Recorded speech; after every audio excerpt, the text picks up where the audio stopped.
beternak itu ringan, tidak berat, beternak itu menyenangkan, tidak susah, dan beternak itu tanpa resiko dan menguntungkan.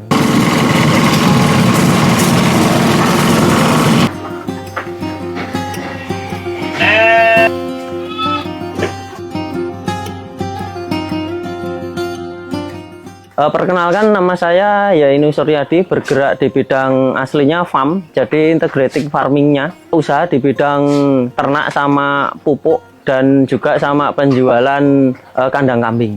Alamatnya di Desa Kalangan, Kelurahan Bangunjiwo, Kecamatan Kasihan, Kabupaten Bantul, Yogyakarta.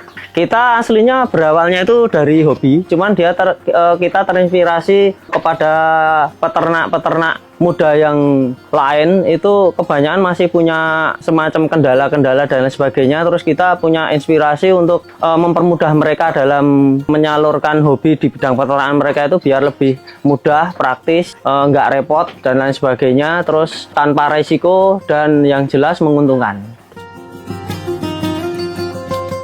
Hewan kambing itu kan nggak sepenuhnya tergantung sama pabrik seperti itu. Nah, kalau yang hewan lain itu biasanya masih tergantung sama pabrik, yang nanti efeknya itu keuntungan pelaku peternaknya sendiri itu akan minim, Mas, kalau masih tergantung sama pabrik. Nah, kalau yang namanya perkambingan itu kan nggak sepenuhnya ke pabrik, malah kita dominannya ke alam yang menyediakan, jadi lebih ekonomis dan lebih menguntungkan. Dan yang jelas lebih tanpa resiko juga, tanpa efek samping apapun kalau kita ngambilnya ke alam yang menyediakan. Dunia kambing itu kan aslinya ibarat bisnis itu kan lautan, Mas. Jadi kalau kita gali itu aslinya banyak beberapa bidang yang sangat menguntungkan dan juga sangat prospek sekali ya, seperti itu. Jadi kita jangan terfokus pada cuma satu bidang itu. Nah, yang penting kita itu usaha, nanti yang bisa bikin hoki kita itu di bidang apa. Tapi masih di dunia perkambingan itu ya, seperti itu. Nanti kalau dikelola, masih digali, itu masih banyak sekali yang bisa menguntungkan untuk di bidang perkambingan.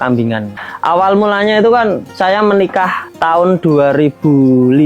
Nah, itu kan kita iseng-iseng itu kan punya yang namanya penawaran dari pemerintah itu kredit kur, Mas. Kur pertama kita itu uang 15 juta. Nah, uang 15 juta itu kita bingung mau buat apa, seperti itu. Tapi di sisi lain kalau kita manfaat ini, kita cuma bayar bunganya terus kan, nah, seperti itu. Terus kita iseng-iseng saja, berawal dari iseng yang berlatar belakang dari hobi saya kan, seneng nanem-nanem dan seneng beternak. Nah, seperti itu, uang 15 juta itu kita kembangkan, kita belikan kambing sepenuhnya, semua 15 juta itu kita belikan kambing. Itu dapat dulu masih jenis etawa, itu dapat sekitar 6 ekor, Mas. Dari 6 ekor, ya alhamdulillahnya uang 15 juta itu full kambing, bukan wujud yang lain. Soalnya kalau yang lain kan kita bisa bikin sendiri, seperti itu. Kandang dan lain sebagainya itu kita masih bisa bikin sendiri. Uang 15 juta itu kita alokasikan ke kambing semua.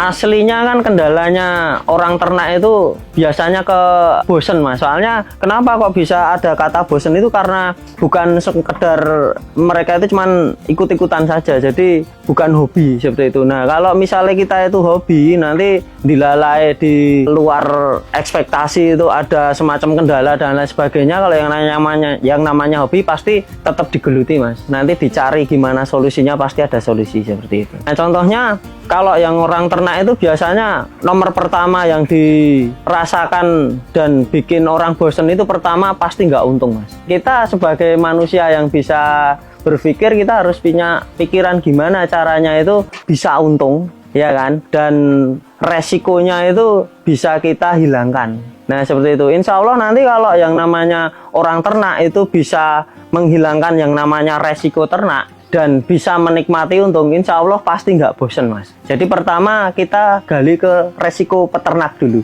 Resiko peternak itu yang pertama dari segi kesehatan, Mas. Nah, kalau nanti kita itu nggak tahu yang namanya ilmu peternakan, kesehatan hewannya itu pada bermasalah, itu pasti nanti efeknya ke bosen. Soalnya pasti rugi, ya kan, seperti itu. Makanya kita kalau orang peternak nomor utama pertama itu pasti kita harus tahu itunya dulu, apa kendala ke kesehatannya itu kita harus bisa ngatasi. Itu yang pertama itu. Terus yang kedua, biar untung itu seperti apa, kita harus tahu segmen pasar. Jadi kita kalau ternak jangan monoton ternak. Jadi kita harus membidik pangsa pasar kita itu yang dibutuhkan pasar itu apa. Nah di situ kalau kita itu nggak punya ilmunya pangsa pasarnya itu yang dibutuhkan apa, kita ternak cuma ikut-ikutan ya nggak bakalan untung Mas, kan seperti itu ya kan. Yang dibutuhkan pasar kita sediakan, kita punya produk yang pasar itu butuh banyak, itu pasti nanti untung Mas. Ya kalau untuk masalah pakan itu kan sangat dominan sekali berpengaruhnya ke kesehatan hewannya Mas. Nah itu biasanya orang kan senengnya itu nyoba-nyoba. Nah, ya, nyoba-nyoba itu yang bikin biasanya itu mereka terus ke resiko kesehatan ternaknya biasanya memburuk, terus bikin bosennya itu di situ karena sering mencoba-coba yang beresiko. Contohnya ya sekarang banyak pakan-pakan alternatif yang mereka pakai tapi aslinya itu mereka itu resikonya tinggi seperti itu loh, dan mereka pun melakukan itu. Nek saya tetap yang namanya habitat hewan itu tetap kita tidak hilangkan, yang namanya kodratnya hewan makan hijauan itu tetap kita nggak hilangkan. Jadi kita tetap dominan hijauan seperti itu. Untuk makan makanan yang alternatif dari pabrik seperti itu kita minimalisir, soalnya pasti ada resiko Mas, yang namanya pakan limbah ya, yang namanya limbah itu pasti ada resikonya. Pakan alternatif pabrik itu pasti ada resikonya. Tapi nek kita kembalikan ke habitat awalnya saja, yang namanya hewan di alam liar itu nggak pernah sakit. Nah itu kita kembalikan itu makannya apa sih ya kan, terus cara mereka itu hidupnya di habitat aslinya itu seperti apa sih, kita kembalikan di sana, insya Allah nanti minim resiko Mas. Itu awal mulanya kan secara ketidaksengajaan Mas, jadi mungkin yang itu yang jadi hoki kita seperti itu kan. Jadi kita awal mulanya kan ternak, terus ternak kita itu alhamdulillah berkembang Mas. Jadi kemarin yang dari 6 ekor yang uang 15 juta tadi kita kembangkan jadi puluhan ekor. Fesesnya itu kan banyak. Nah kita bingung buangnya, wong kita sendiri untuk lahan pertanian nyuwun sewu kita itu nggak punya kan seperti itu kan. Jadi kita buangnya itu cuman nyuwun sewu di lahan tetangga, harapan kita itu tetangganya seneng, tapi nggak taunya malah komplainan seperti itu. Nah dari situ karena saking banyaknya limbah dari kotoran kambing ini, iseng-iseng kita punya mesin yang buat ngelola pakan itu tak buat ngelola pupuk. Setelah kita kelola, kita uji coba dulu, ternyata bagus untuk tanaman. Kemarin itu kita uji coba kita uji coba ke tanaman cabai Mas, itu sampai 2 kali panen itu tanpa pupuk. Jadi 2 kali panen tanpa pupuk, wah berarti bagus. Jadi sebelum kita edarkan itu kita uji coba dulu, ternyata bagus lah. Akhirnya terus sampai sekarang jadi laris kayak gini kan, berkat istilahnya ketidaksengajaan itu Mas. Jadi dari kotoran yang sekiranya dikomplain malah jadi istilahnya jadi berkah, jadi hoki kan seperti itu. Yuki itu kan aslinya dari nama anak saya yang emang saya harapkan itu saya udah saya planning bikin usaha itu untuk anak saya besok. Jadi saya namakan anak saya seperti itu. Nah kalau kata etawa itu emang farm kita dulu emang farm etawa Mas. Tapi karena beriring dengan perkembangan zaman, tren dan lain sebagainya itu kan, dulunya etawa itu sekarang udah nggak begitu tren. Terus yang sekarang trennya itu domba seni lokal, kita ke dombanya itu kan, jadi kita beralih ke domba ini. Produk kita itu ada meliputi pupuk murni. Kalau pupuk murni itu aslinya cuman pupuk murni, bener-bener murni, kita giling, kita tambahin dekomposer sama dolomit. Terus ada lagi kita kembangkan ke media tanam. Jadi yang siap pakai, nggak usah nyampur-nyampur, tinggal pakai. Itu ada 3 macam. Jadi ada pupuk, ada media tanam untuk tanaman hias, ada media tanam untuk batang keras dan sayuran, terus juga ada media tanam premium. Maksudnya premium itu nanti media tanam yang biasanya dikasihkan di indoor atau enggak di kafe-kafe itu, yang sekiranya premium itu dilihat bagus, terus kualitasnya juga bagus, jadi bersih seperti itu. Untuk media tanam yang kelas premium itu ada. Kalau yang media tanam itu aslinya sama sih seperti yang media tanam yang pada umumnya bahannya ya cuman tanah saja, tanah subur, terus pupuk kompos seperti itu yang sudah ada kandungannya dekomposer sama dolomit seperti itu, sekam bakar, terus sekam fermentasi sama kokopit. Kalau aslinya kalau untuk yang pupuk serintil itu kan tergantung kegunaannya Mas. Kalau yang cuman untuk katakanlah tanaman yang daun itu aslinya segala macam kotoran hewan itu bisa. Nah, seperti itu. Tapi kalau yang untuk tanaman yang ada kaitannya dengan buah itu harus P-nya, kadar P-nya itu harus tinggi gitu. Jadi potasiumnya itu harus tinggi. Jadi kita P sama N-nya itu harus tinggi. Jadi kita pakainya yang domba atau kambing seperti itu. Tapi kalau untuk yang media tanam yang dijual di pasaran itu kalau cuma buat tanaman yang hubungannya dengan daun itu aslinya semua bisa, semua bagus.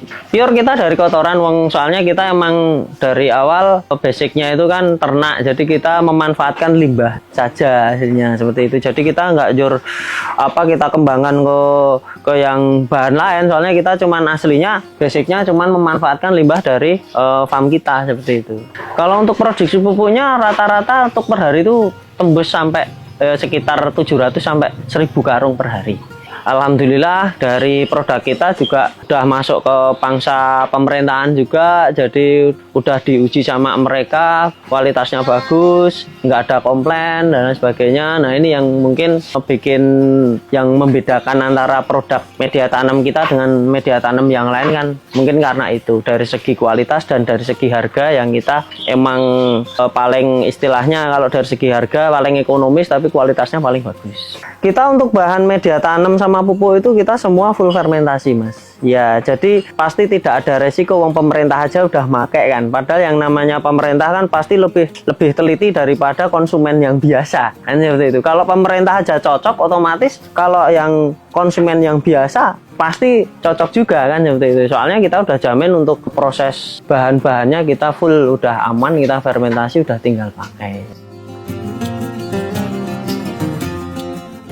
Kalau yang udah terkompos dengan baik itu aslinya yang pertama itu tidak panas. Jadi udah bener-bener steril. Udah ditanam itu nggak bakalan mati. Yang pertama itu. Terus nanti dari segi fisiknya itu dari segi warna. Warna itu dia ke hitam, jadi coklat kehitaman. Jadi hampir ke dominan ke hitam. Seperti itu udah jelas bagus, udah jelas terkompos seperti itu. Terus yang ketiga itu udah nggak bau. Nah, kalau udah nggak bau ya berarti proses fermentasinya udah berhasil.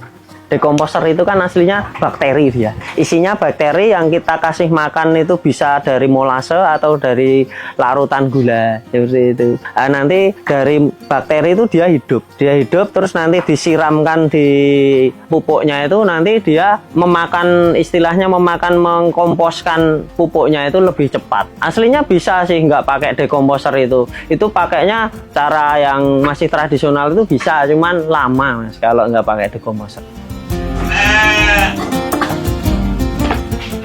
Nah, kalau kita biasanya di marketplace saja nanti diketik pupuk organik Etawa itu nanti udah keluar, atau enggak nanti di Google Map-nya Yuki Etawa itu nanti diketik aja di map nanti udah keluar, atau enggak hubungin kontak kita kalau misalnya mau ikut jadi reseller atau mau memasarkan produk kita nanti juga bisa di 0856 434 79993. Kalau saya sih aslinya buat inspirasi untuk kaum muda, wong saya sendiri juga masih anak muda kan, jadinya buat contoh. Kalau misalnya saya itu berhasil nanti silahkan contoh saya, kalau saya itu gagal jangan ikuti saya kan seperti itu. Tapi ini udah kita buktikan, jadi untuk jadi peternak itu yang jelas bisa menguntungkan Mas. Saya bisa segede ini juga dari peternak. Nah, jadi kita yang penting kita itu bikin dunia ternak itu kita rubah secara milenial, jadi secara modern. Jadi secara katakanlah beternak itu ringan, tidak berat,